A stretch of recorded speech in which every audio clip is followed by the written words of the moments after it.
Hey everyone, Britton here.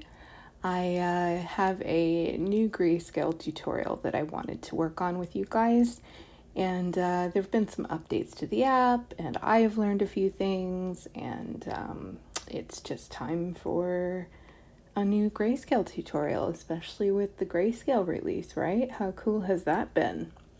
So mostly what I want to cover is a kind of an overview of contouring, which I've talked about in the past, but I'm going to go over again because I think it's one of the most commonly asked for techniques. And it's also, it can be tricky to master, I think. So it never hurts to have a little bit of extra.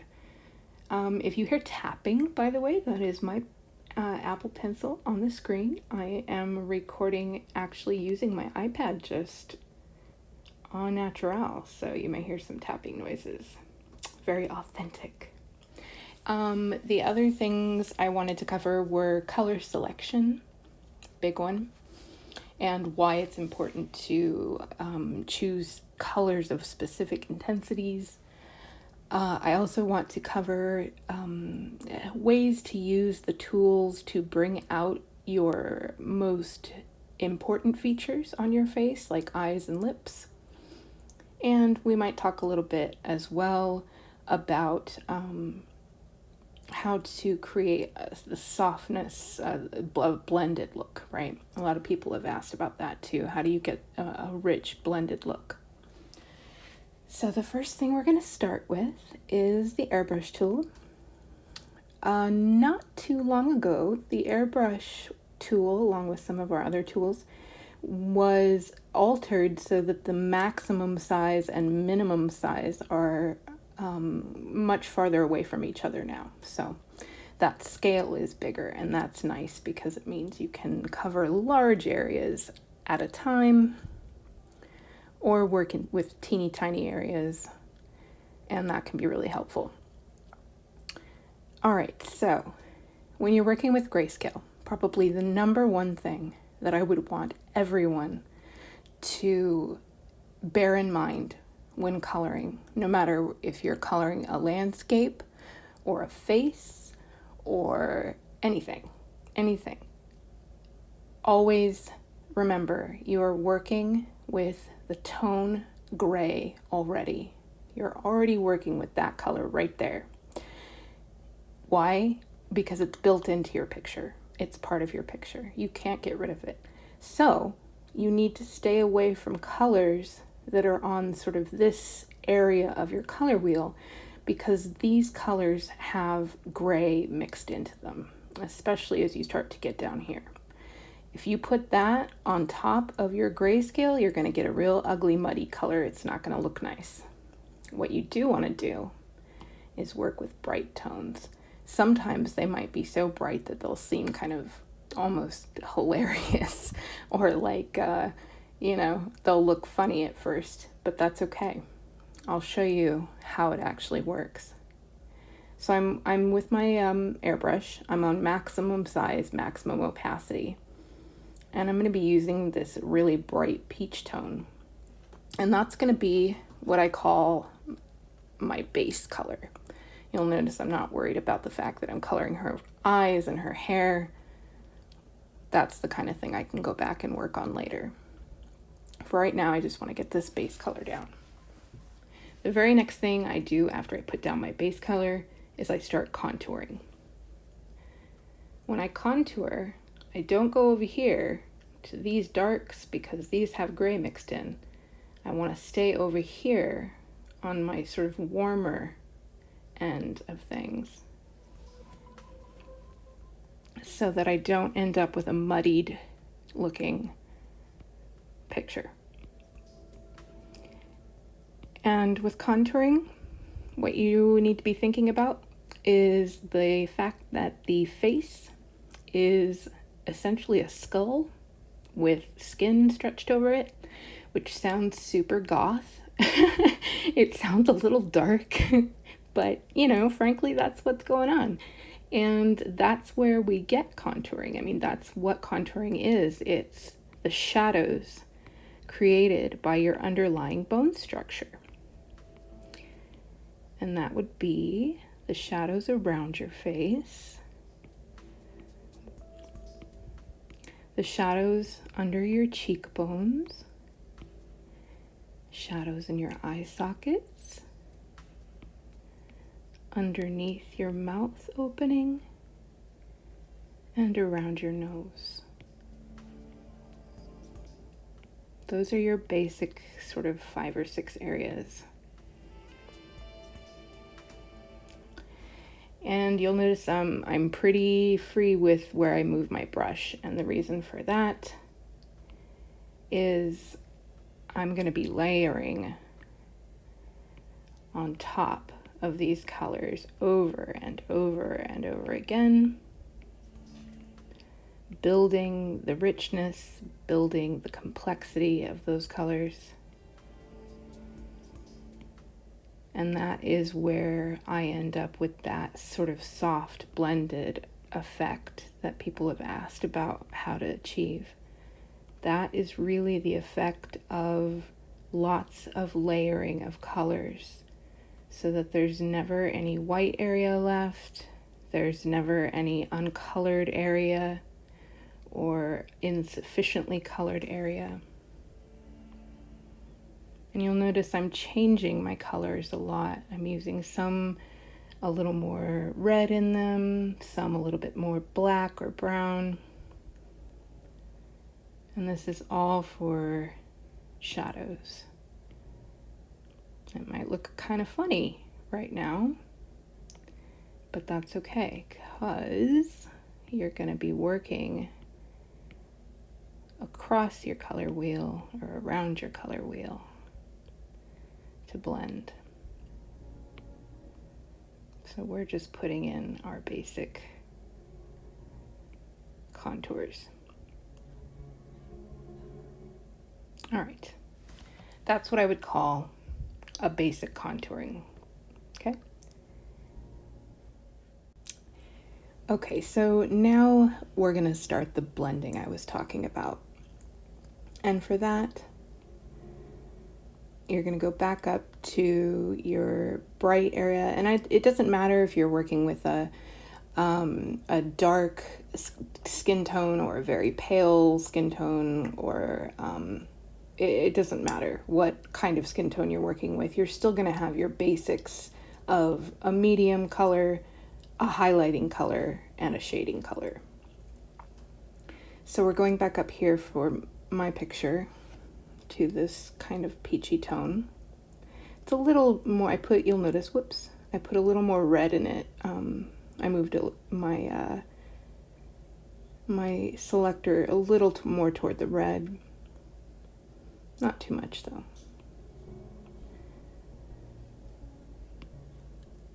And I'm just gonna very gently, with using light pressure, start putting in highlights. And highlights are really just sort of going over the areas that you didn't contour. And that's going to be your T-zone, which is here, right? It looks like the letter T. Cheeks. The ball of the chin.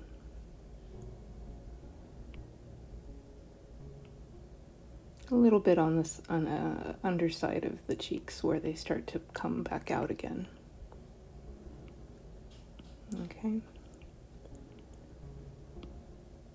A little under the brow where the bone of the brow is.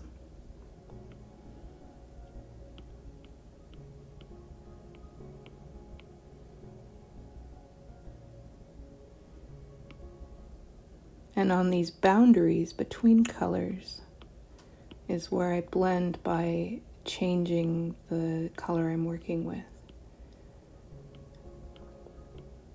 So I started with like a lighter tone, I made it slightly darker just now. Over and over, many layers of color.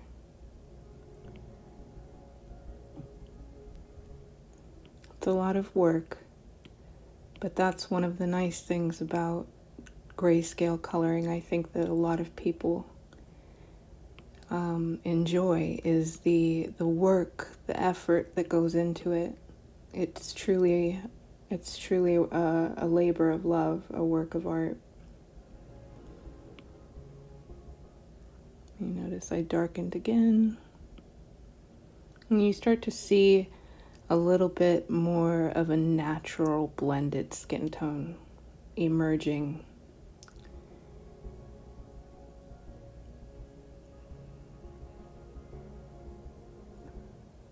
And I always use a really light touch because I'm working with the Apple Pencil, which is responsive to touch. But it's true also when you're working with your finger or other styluses. To some degree, it does matter. Oops. So I'm going more kind of an amber color here, going over my original contouring on her cheeks.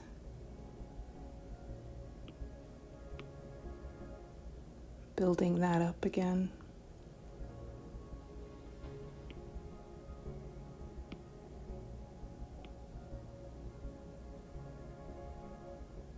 Over and over, lots of layers. Okay, so once you feel like you've got the skin color you want, you've gone over your highlighted areas with a brighter version of your base color, you've gone over your darker areas with a darker version of your base color, all that good stuff. You can go ahead and remove the color from the whites of your eyes and your irises. I like to use the eraser tool to do that, but you can also use just plain white paint to do that, of course. I tend to leave the color on my lips because I find it's a good base to start with, but I do remove the color from the whites of my eyes, and here's why. I want to show you how I do eyes. Eyes have been said many times to be the windows to the soul, and it's true in pictures too, in coloring. So this is an important part of the face, maybe the most important part of the face. So it's got to be right. Eyes, the whites of eyes, if you've ever looked at them, are never pure white. They're a mix of colors. There's usually a little yellow, there's usually a little pink, and a little white. If you make the whites of your eyes, even in grayscale, too white, they will look kind of funny. They won't look very natural. So I usually start with a base of a kind of yellowy color. And I just go over the whole white of the eye. I sometimes even clip a little bit of the iris, that's okay. Then I move over to kind of a pink. And I do the same thing, paying close attention especially to the corners of my eyes. I'm going to swivel here. I just sweep along the top and the bottom with pink. Not too much, just a little. Okay.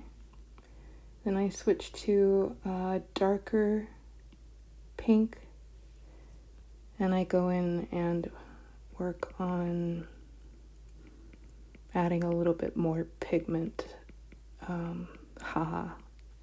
See what I did there? A little more pigment to the corners.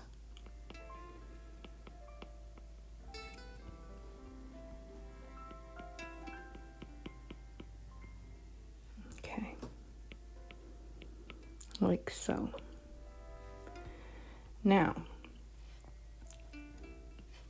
when I do eyes on grayscale, I like to use the pencil tool, and I'll tell you why. The pencil tool is an amazing tool for control, and also for texture. I started about, somewhere between 12 and 15 is usually a good size for me. So I'm zooming in here on this eye. You'll notice this eye has what you might call some artifacts, and that is hair that's going across the eye there. That can make things a little bit complicated. It's probably better for me to start with this one for explanatory purposes. Okay, so are we ready for a science lesson, guys? These dark areas, I'm just going to pick a color here. These dark areas are called crypts. Yes, like Keeper of the Crypts or whatever that TV show was called. Crypt Keeper, I don't know. They're called crypts, like burial crypts. I'm not as goth as I make this sound.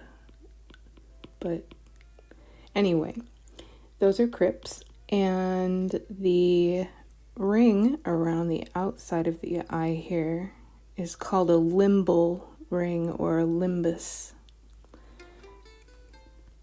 Okay, there's other fun parts of eyes, but those are the two that I wanted to point out. So again, I'm using my pencil tool. I apparently picked kind of a random color, and I'm just going to go with it. And I just start putting in that color kind of all over my iris. I'm going to swivel here.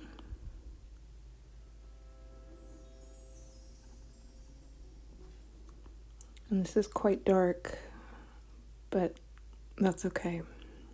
We can brighten it up, and will brighten it up. All right. Now I know I'm going to use this color later, so I'm going to hang on to it. And an easy way to do that is by creating your own palette. So for now, I'm just going to call this one Eyes, so that I know that I have that color and any other colors that I add to it while I'm doing my eyes here. Whoops. All right, so I've got my iris basically colored, and it's not perfectly neat, and that's okay. As with all coloring, especially in pigment, the great part is you get to go over things and erase things, and there's no trouble at all, right? Okay, so now I'm going to pick a lighter color, and it's difficult to see them.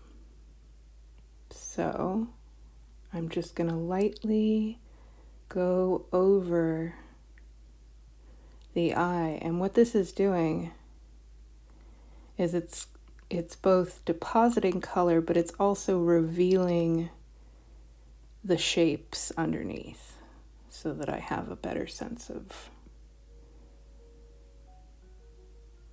what things look like. So it's creating a streaky texture, but it's also bringing out the streaky texture that exists already. So it's doing two things there. Okay, so now I can see my crypts a lot better than before. Now I'm going to get really crazy and take green.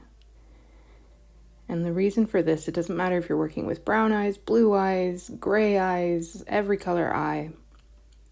The idea is to vary your colors and use the underlying shapes in your grayscale image to help guide you as far as where to put light colors, dark colors, so on and so forth.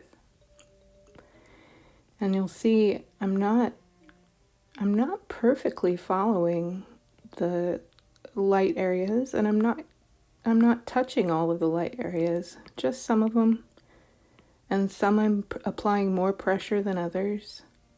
And the reason for that is when you're doing eyes, What you really want is you really want a lot of complexity. Complexity is what draws our attention. It's what gets our picture to stand out. People want to, they want to take a closer look. They want to spend longer looking at it. So I'm varying my colors. I'm varying with the pressure that I apply them with, where I apply them. I'm working within this sort of teal, green, blue kind of tone set, color set. But I'm moving all over the place. Oops, a little too big there.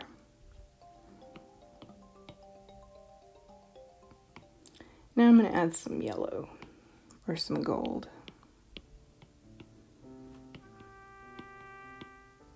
I've really started to reveal some of the shapes underneath there. Okay, now is my favorite part. Bringing out my crypts. I can see them. And you notice I picked up purple, which might seem odd to you, but purple on top of green can sometimes have this nice brown effect, which can look great on green eyes. So you think outside the box a little bit. You don't always have to use black to shade things. You don't always have to use white to highlight things. And in fact, when you are working in grayscale, where you're already contending with the underlying tones of black and white, choosing colors other than those for your shading and highlighting can actually create artificial richness, or richness that might be stripped away or counteracted by the built-in sort of gray of a grayscale image. So it's a good way to sort of make sure that your colors stay bold and rich and inviting and powerful.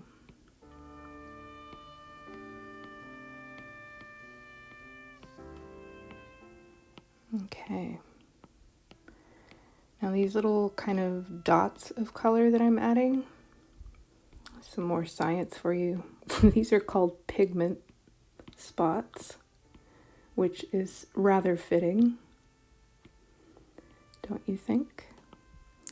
But that's just another way to create sort of complexity in your eyes. Make them that much more interesting to look at.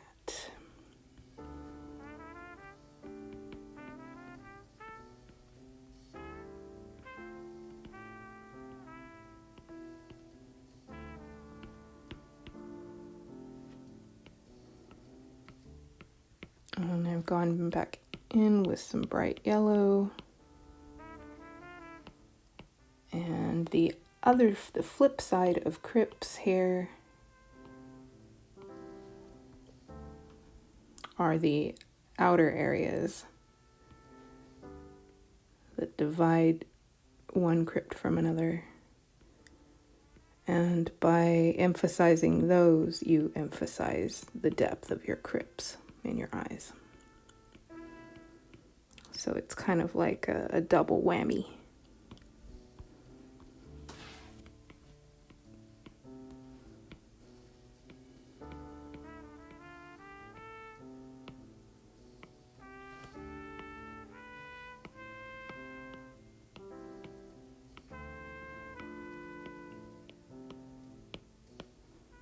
Okay.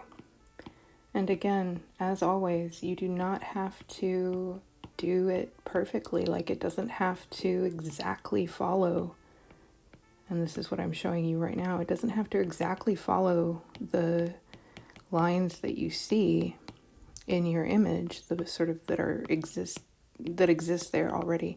They're a great guide but sometimes the best way to make a grayscale image your own is to use those areas as a guide only, and to sort of really add your own touch by creating your own lines through color. Okay, so there's my eye. I'm going to go around my limbal ring with some purple, which will bring out that blue that I originally started with.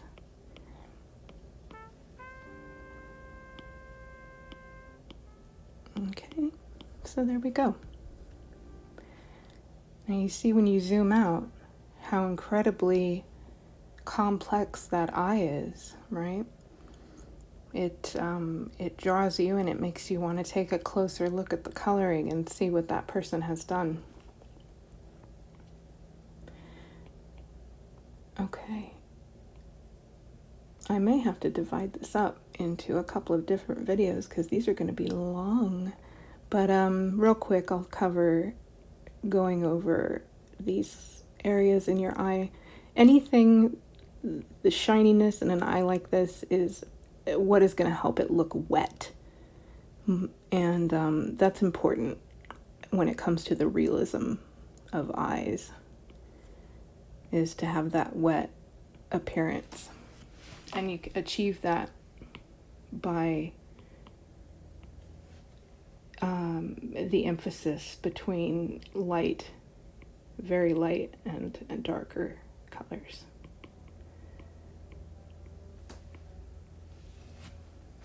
Okay. And let's move on to lips, since I know we're kind of limited on time. So with lips, again, I like to work with the pencil tool. I find it's especially great for lips because it does create such interesting texture. So I'm going with kind of a burnt umber here. And this is what's going to be my base color.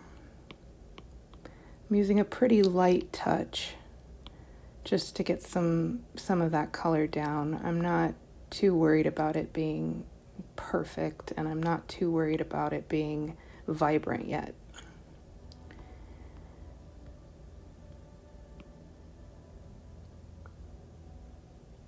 I just want to get it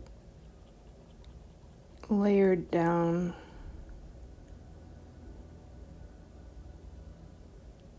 So that I can start working on blending.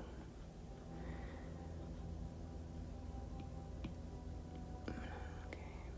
Work with a large pencil size here, make this go a little faster.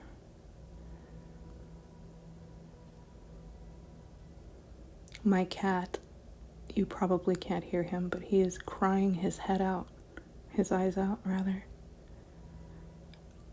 He wants to be in here with me and you guys, and he can't because he's noisy.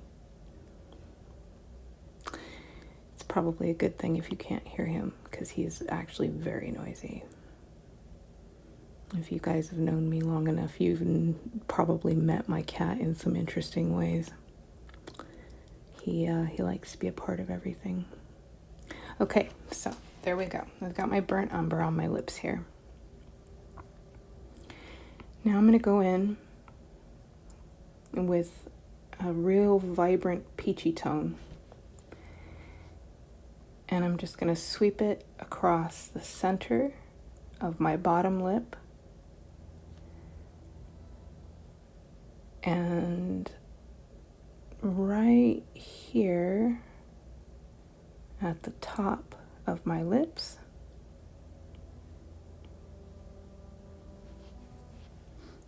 And you'll see that just by adding those few strokes of color on top of the burnt umber color, it creates this shape to your lips already, right? And we're just getting started. Now I go in and I follow some of these dark areas, making them even darker with kind of a rich browny red. I was gonna say dried blood, and then I realized that's just one more gothy thing to say. Not that there's anything wrong with goths. I may have been one myself at one point. I may be lying and I might still be one. Anyway, I'm just being goofy now. So yeah, just adding some depth, and I'm just going to do the bottom lip because otherwise we would literally be here all night and or all morning, and that's no fun.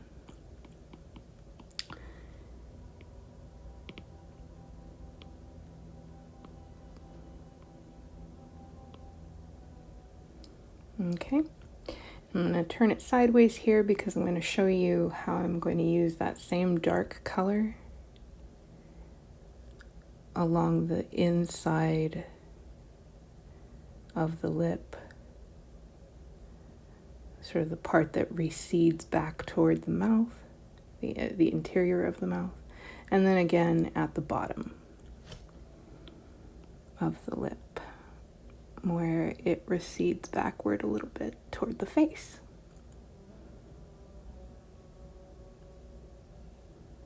Okay. Now I'm going to go in with more of a red tone. And this was what I would call almost like a mid-tone. It's not as dark as my darkest dark, and it's not as light as my lightest light. And I'm just kind of depositing color in different places in between the boundaries between my lightest areas and my darkest areas. Oh my goodness, my cat is gonna have a fit if I don't finish this soon. He's so upset that he's not in here with me. Okay, switching to a lighter color again. Tap, tap, tap, tap, tap of my pencil. That is the sound of me furiously bringing out highlights.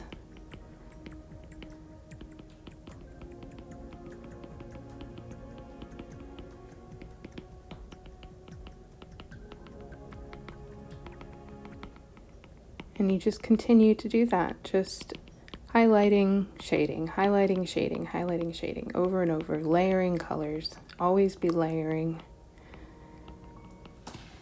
Always be creating that richness and depth. And eventually, when you're done, you'll have, I'm going to switch over to airbrush here and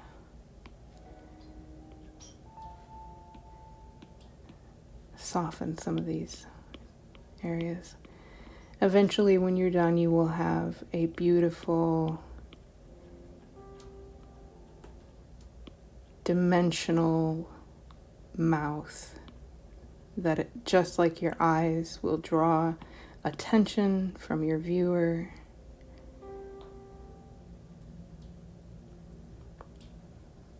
And make your faces really stand out. So you can see even just with the bottom lip there, it's already got so much dimension. And that's just a matter of switching around, between lights and midtones and darks, and using the precision primarily of the pencil tool with a little bit of finishing from the airbrush, staying away from the grays, right? Staying away from the gray part of my color wheel because I've already got gray, sticking to my vibrance over here, and layering your colors, layering, layering, layering. I hope this tutorial has been helpful for you guys, and if you have ideas for future tutorials, please comment below. You can also, of course, always contact me by email at britton@pixiteapps.com, or you can find me in the gallery because I am often in there too. And I love to hear from you guys. I will see you next time with more tutorials, and definitely more tutorials on Grayscale, which I'm looking forward to. This is Britton for Pigment. Thanks for watching.